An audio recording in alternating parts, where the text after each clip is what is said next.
The diner wasn't fancy. It was a humble place tucked into the corner of a sleepy street, where neon lights buzzed faintly over chipped tables, and the smell of old coffee clung to the walls like memory. It was the kind of place where regulars never needed menus, and where people came not just to eat, but to feel seen. That's why Ethan liked it. Ethan, a single father in his early 40s, visited the diner every Friday evening with his 8-year-old daughter, Lily. Their ritual started after his wife passed away 3 years ago, a quiet loss that turned his world gray. Lily loved the pancakes there, and Ethan loved watching her smile as she drowned them in syrup, her laughter washing away the silence that often followed them home. It was during these weekly visits that Ethan began to notice something strange about the young waitress, Chloe. Chloe was polite, always smiling at customers, her uniform crisp, hair tied up in a ponytail that bounced with each hurried step. But her eyes told a different story, one hidden behind practiced kindness. She flinched when people spoke too loudly. She apologized too quickly. Her hands sometimes trembled when she handed over the check. And then there were the bruises. At first, Ethan thought it was none of his business. He was just a customer, and she was just a waitress doing her job. But one night, after Lily ran to the restroom, Ethan caught sight of Chloe behind the counter. A man in his late 20s, with cold, sunken eyes and a posture soaked in arrogance, was gripping her arm tightly, hissing something through clenched teeth. Chloe nodded, her face pale, and whispered an apology he didn't deserve. That night, Ethan couldn't sleep. His thoughts spun in restless circles. He'd once promised Lily that he would always stand up for people who couldn't stand up for themselves. That kindness wasn't weakness. That silence was sometimes betrayal. The next Friday, he walked into the diner not just as a customer, but as a man who had made a decision. He waited for Chloe to take their order, then softly said, "Are you okay?" Chloe froze. She blinked rapidly, then nodded too quickly. "Yes, sir. Of course. What can I get you?" "Pancakes for the little one." Ethan smiled gently, gesturing to Lily, who was busy drawing on a napkin. "And coffee for me. But Chloe, if something's wrong, I want you to know / you don't have to pretend." Her lips trembled. She opened her mouth, but no words came. Her eyes darted toward the back of the diner. Ethan followed her gaze. The same man, leaning against the kitchen doorway, arms crossed, staring at her like she belonged to him. That night, Chloe slipped a note beneath Ethan's coffee mug. "I'm scared. He says if I talk, he'll find me. I've tried to leave. Please don't tell anyone yet. Ethan folded the note and placed it in his jacket. The diner felt colder than usual. Lily didn't notice. She was busy telling him about a dog she'd seen outside. But Ethan couldn't focus. Not when he'd seen the terror in Chloe's eyes. Not when she had finally spoken, however silently. Over the next week, Ethan did what he hadn't done in years. He used his skills as a former investigative journalist. He watched. He asked discreet questions. He pieced together a story buried under shame and fear. The man's name was Bryce. He wasn't just Chloe's boyfriend. He was her ex who refused to let her go. He had followed her from city to city, showing up at every job she tried to hold, poisoning her life with threats and manipulation. Chloe had no family left, no friends who could help. She was trying to save up enough to disappear. But Ethan couldn't let her run alone anymore. On the next Friday, Ethan came prepared. He had spoken to a friend in the police force. He had documented Bryce's presence, recorded his aggressive behavior through a voice memo app tucked into his coat, and had the note Chloe wrote. As Lily sipped her chocolate milk, Chloe approached, her steps slower than usual. She looked at Ethan, her eyes quietly asking, "Did you do something?" Ethan nodded once. "A promise. A shield." Within minutes, 2 officers entered the diner. Calm, collected. They approached Bryce, who immediately bristled, arrogance snapping into panic. Chloe gasped when she saw the handcuffs, pressing her fingers to her lips as tears welled in her eyes. Ethan didn't move. He didn't need to. Chloe's safety was no longer just her responsibility. After Bryce was escorted out, Chloe collapsed into the booth across from Ethan. You didn't have to get involved." "But I did," Ethan replied softly. "Because someone needed to." Chloe laughed through her tears, shaking her head. "I've been alone for so long, I forgot what it felt like to be protected." Ethan looked at Lily, who smiled at Chloe and offered her a lollipop she'd saved from earlier. "Then maybe," he said, "it's time you remembered." From that day on, Chloe's life began to change, Not in some dramatic overnight fairy tale, but in real, slow, beautiful ways. She stayed in town, working part-time at the local bookstore and attending night classes. Ethan helped her file a restraining order, and his friends ensured Bryce would face justice. Lily insisted they invite Chloe to movie nights and weekend park outings, claiming she was the coolest adult she knew. And perhaps, through the gentle web of trust being rewoven around her, Chloe began to believe it herself. But the story wasn't just about Chloe. It was also about Ethan, about how, in trying to help someone else, he unknowingly stitched a torn part of himself back together. Watching Chloe regain her voice, her confidence, her laughter, reminded him that healing isn't just personal. It's contagious. One crisp morning, as sunlight poured through the leaves, Chloe knocked on Ethan's door with a cup of coffee in one hand and a letter in the other. "I got into the writing program," she said, breathless with joy. Ethan smiled, accepting the coffee. "Then I guess this is your beginning." She nodded, but her eyes, now bright, unburdened, held gratitude deeper than words. "You gave me back my story," she whispered. "Thank you." Ethan didn't know how to answer. So he simply nodded, knowing that sometimes, being the person who doesn't stay silent can become the first chapter in someone else's freedom. That summer unfolded like pages of a story neither Ethan nor Chloe knew they were writing together. The rhythms of their lives subtly intertwined, first through casual coffee drop-offs, then shared errands, and eventually late-night conversations that stretched long past midnight. It wasn't romance that pulled them together, not yet. It was something quieter, deeper, mutual respect, unspoken understanding, and a shared sense of healing. Ethan was careful, always careful. He knew the weight Chloe carried, the fragility of someone just learning to stand on their own again. But slowly, she leaned into the silence between them, finding comfort where she used to flinch. Chloe began volunteering at a local community center, helping other women navigate the legal and emotional aftermath of abusive relationships. She never told them every detail of her own story, but her presence, the strength in her voice, the calm in her eyes, was enough. Word spread quickly. Survivors found solace in her, not because she had all the answers, but because she truly listened. Ethan, meanwhile, found himself returning to the part of himself he had long abandoned. He dusted off his old notebooks, poured coffee into chipped mugs, and began writing again. Not for newspapers or deadlines, but for himself, for Lily, and perhaps one day for Chloe. His words, once hardened by years of grief and silence, were now softer, more human. The world, he realized, hadn't lost its stories. He had simply forgotten how to hear them. Lily flourished too. She adored Chloe, mimicking the way she wore her hair, or the way she said absolutely when agreeing with something.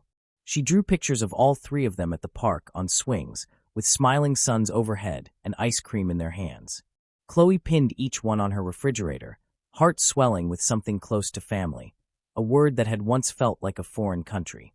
One afternoon, while Chloe and Ethan walked through the farmer's market with Lily skipping ahead of them, Chloe hesitated before asking, "Do you ever feel like we're living someone else's life?" Ethan looked at her, thoughtful. "No," he said after a pause. "I think we're finally living ours."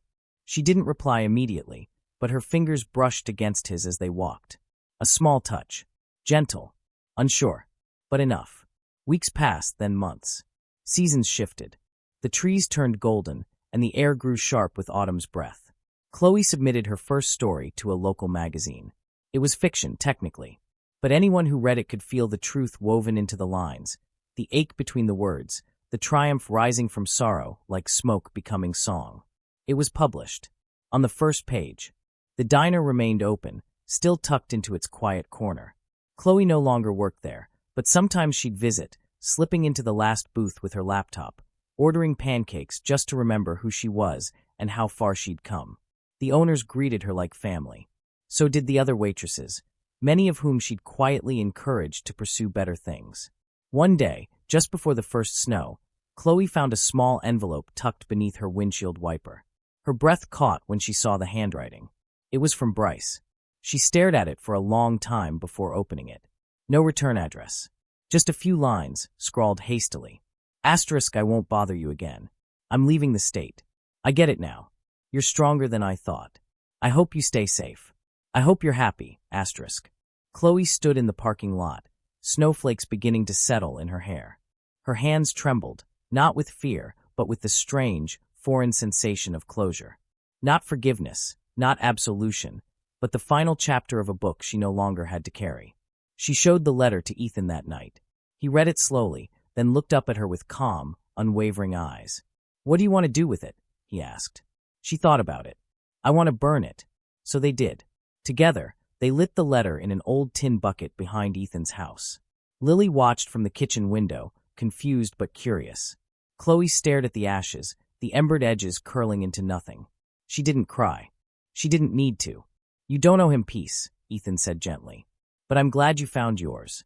She didn't reply. She just reached for his hand and didn't let go. The next chapter of Chloe's life unfolded not with fireworks, but with steady, quiet victories. She graduated from her writing program, gave her first reading at the community library, and received her first check for a short story published in a national journal. The first thing she bought with the money was a hardcover book for Lily, illustrated fairy tales, because Lily insisted Real princesses didn't need saving.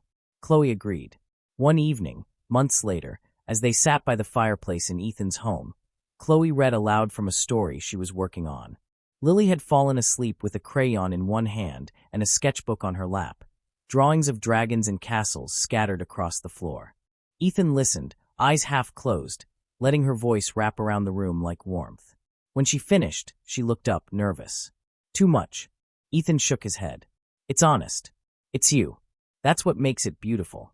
She smiled, her cheeks faintly flushed, and for the first time in years, she allowed herself to believe that maybe, just maybe, she could write the kind of life she had once only dreamed of.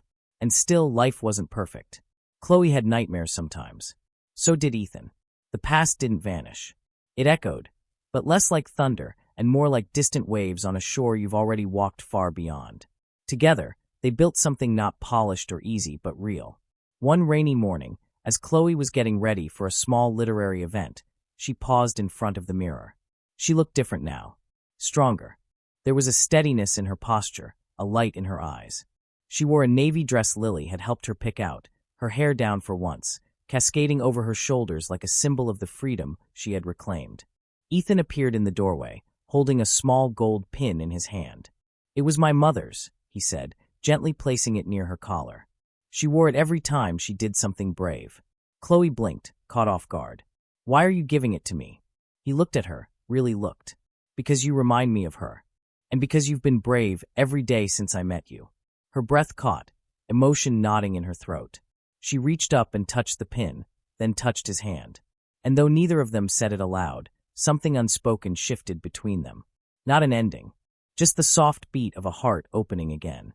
The sky had turned a rich indigo by the time Chloe stepped out onto the porch, the first stars of the evening flickering awake in the deep silence overhead. The air was calm, cool, carrying the scent of pine and the faintest echo of music from a neighbor's open window. Behind her, the soft hum of laughter drifted from within the house. Lily, giggling over a storybook Ethan was reading in his animated, theatrical voice, the kind that made ordinary tales sound like epics. Chloe paused, her hand resting on the wooden post, her gaze lifting skyward. For the first time in her adult life, she didn't feel like she was running. Not from fear, not from shame, not from ghosts that had once loomed so large they seemed inescapable. She wasn't hiding anymore. She had faced the storm, walked through it barefoot, broken, and unguarded, and made it out the other side. Ethan joined her a few moments later, 2 mugs of tea in hand, his presence quiet and grounding. He didn't speak right away. He knew Chloe had come to love the silence. Not the kind that once screamed at her with loneliness, but this kind, gentle and filled with meaning. He handed her the mug, their fingers brushing, lingering.